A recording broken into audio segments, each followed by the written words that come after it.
So ఈరోజు morning 5:30 నుంచి హైదరాబాద్ కమిషనరేట్లోని ఏసీపీ సిసిఎస్ డిటెక్టివ్ డిపార్ట్మెంట్లో వర్క్ చేస్తున్న శ్రీ టి ఉమామహేశ్వరరావు గారి ఇంటిపైన, వారి బంధువుల ఇంటిపైన, close associates residences and offices location పైన అరౌండ్ 11 ప్లేసెస్లో సెర్చెస్ చేయడం జరిగింది. ఆయన పైన అభియోగాలు రావడంతో ఆదాయానికి మించిన అక్రమ ఆస్తులు ఉన్నాయన్న నేపథ్యంలో ఇవి సెర్చెస్ చేయడం జరిగింది. సో ఆ సెర్చెస్లో భాగంగా ఇప్పటిదాకా అన్ని సెర్చెస్ అన్ని ప్లేసెస్లో చూసి కన్సాలిడేట్ చేసుకుని చేస్తే అరౌండ్ 17 ప్రాపర్టీస్ ఈయన వేరియస్ ప్లేసెస్లో ఈయన అండ్ ఈయన బంధువుల పేరు మీద కొన్నట్టుగా తెలుస్తోంది. అండ్ అందులో ఒక 5 ప్రాపర్టీస్ గట్కేసర్ ఏరియాలో ఉన్నాయి, కొన్ని ఆంధ్రాలో కూడా ఉన్నాయి. ఒక 7 ప్రాపర్టీస్ వైజాగ్ దగ్గర చౌడవరం అనే ఏరియా ఉంటుంది, ఆ చౌడవరంలో కొన్నట్టుగా తెలుస్తోంది. అట్లనే ఇక్కడ ఈ సేమ్ అశోక్ నగర్ ఏరియాలోనే అరౌండ్ 4 ప్రాపర్టీస్ ఉన్నాయి. షామీర్పేటలో ఒకటి, కుక్కట్పల్లిలో ఒకటి, అండ్ ఆల్సో మెడ్చల్ మర్కాజ్గిరి అటువైపు కూడా ఒకటి అన్నట్టు పర్చేస్ చేయడం జరిగింది. సో అవన్నీ కూడా తీసుకున్నాము, డాక్యుమెంట్స్ అన్నీ కూడా సీజ్ చేయడం జరిగింది. అలాగే వేరియస్ వాళ్ళ రిలేటివ్స్ హౌసెస్లో వాటిలో చూడగా అరౌండ్ ఒక 38 lakhs క్యాష్, అంటే 37,50,000 అట్లా క్యాష్ అదొకటి సీజ్ చేయడం జరిగింది.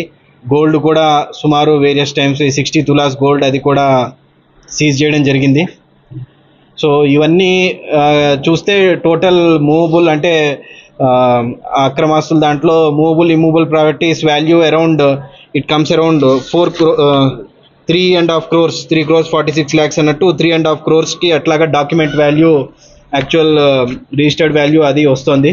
ఇక మార్కెట్ వాల్యూ మేము చెప్పము, జనరల్గా మీరు మీ ఎస్టిమేషన్ వేసి చూసుకోవచ్చు. సో ఇట్లాగా దొరకడం జరిగింది.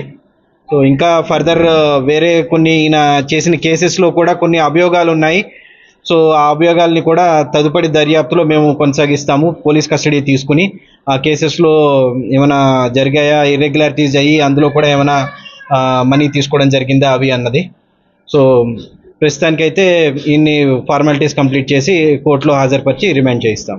37,50,000. ఇక్కడ అంటే ఇక్కడ 3 houses ఉన్నాయి, వాళ్ళవి వాళ్ళ రిలేటివ్స్. అందులో మిగతా 7 చోట్ల క్యాష్ కానీ గోల్డ్ కానీ లేదు, అక్కడ లేదు, ఇక్కడే దొరికాయి. బ్యాంక్ లాకర్లు ఎన్ని గుర్తించారు సార్? లాకర్లు కొన్ని దొరికాయి, అరౌండ్ 2 లాకర్స్ దొరికాయి. సో అవి ఇంకా చూడాలి, ప్రస్తుతం సిబ్బంది అంతా ఇక్కడే ఉన్నాం కాబట్టి రేపెల్లుండిలో అవి వెరిఫై చేస్తాం, ఫ్రీజ్ చేయించేసాం.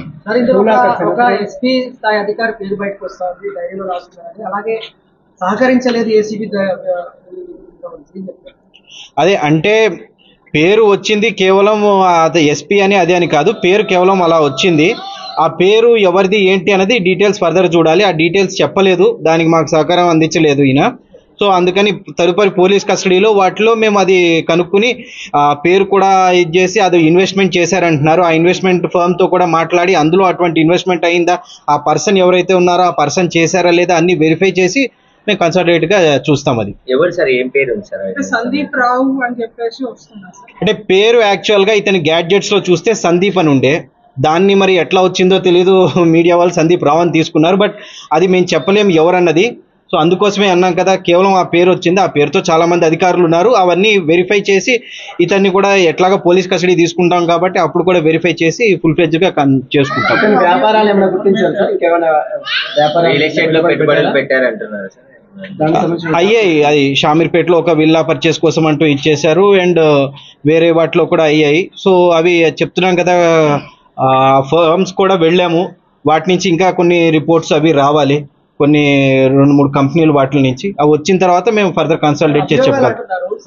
ఎవరి నుంచి ఎంత తీసుకున్నారు ఏంటి అన్నది అయితే ప్రస్తుతానికి మేము చెప్పలేము. ఆఫీస్లో కూడా టీం ఉంది, మీకు తెలిసి ఉంటుంది, సిసిఎస్ ఆఫీస్లో. ఈ కేసు ఇంకొక కేసు కూడా మా దృష్టికి వచ్చింది. ఆ కేసులో కూడా ఒక ఎన్ఆర్ఐ ఇన్వెస్ట్ చేసిన కేసులో కూడా కొన్ని అభియోగాలు వచ్చాయి, ఎఫ్ఎంసీజీ ఇన్వెస్ట్మెంట్ ఏదో చేసిన దాంట్లో అన్నది. సో ఆ కేసెస్ వివరాలు తీసుకుని తర్వాత వాళ్ళని పిలిపించి ఎగ్జామిన్ చేసి ఏమైనా అయ్యిందా మీరు అన్నట్టు అన్నవి వెరిఫై చేస్తాం. అరెస్ట్ చేశారు సార్? చేస్తాం. చేస్తాం, తీసుకెళ్తాం. ఇప్పుడు తీసుకెళ్ళి రేపు మార్నింగ్ అట్లాగా కోర్టులో హాజరుపరుస్తాం. సార్ ఇతను బ్యాచ్మెంట్స్ కూడా కొందరితో కలిసి రియల్ ఎస్టేట్ లో పెట్టి సంబంధించిన ఫోన్ నెంబర్ అట్లా రాశారా? ఇట్లా ఏం చెప్పలేదు. లేదు, అట్లా ఉంటే కన్ఫర్మ్ అయ్యేది కదా, ఏం లేదు, జస్ట్ పేరే ఉంది. అందుకని చెప్పి మేము ఏం కన్ఫర్మ్ చేయలేకపోతున్నాం. అది డిపార్ట్మెంట్ కి సంబంధించిన అది కూడా అదే తెలియాలి కదా, జస్ట్ అదే పేరు ఉందని చెప్పాను నేను, సందీప్ అని చెప్పని. సో అది ఏంటా అన్నది ఫర్దర్ ఇన్వెస్టిగేషన్లో తిను కూడా మాకు చెప్పలేదు. సో అందుకని చెప్పి ఆ గ్యాడ్జెట్ ఆ డేట్ అందుకనే అన్నాను, ఒక ఫర్మ్లో అంటున్నారు, అందులో మేము వెరిఫై చేసి అది ఎవరా పోలీస్ అధికారా వేరే ఎవరా ఏంటా అన్నది డీటెయిల్స్ తెలుసుకుని ఫర్దర్గా మేము ఇచ్చేస్తాం. ఫ్యామిలీ పైన ఉన్నాయి కాబట్టి స్పెసిఫిక్ మేము చెప్పలేము, ఉన్నాయి వేరియస్ రిలేటివ్స్ పైన. ఇంకా రైట్స్ అవుతున్నాయా? ఆల్మోస్ట్ క్లోజ్ అయ్యి ఇంకొక వైజాగ్లో కూడా వైజాగ్లో కూడా 2-3 ప్లేసెస్లో కూడా చేయడం జరిగింది. నేను చెప్పిన 11 ప్లేసెస్ కాక వైజాగ్లో కూడా జరిగాయి. వైజాగ్లో కూడా చెప్పా కదా, ఆ చౌడవరం ఆ ప్లేసెస్లో అట్లాగా అరౌండ్ 7 ప్రాపర్టీస్ టోటల్. అంటే ఈవెన్ అక్కడివి కూడా కలుపుకుంటే it will be around 14 places. Okay.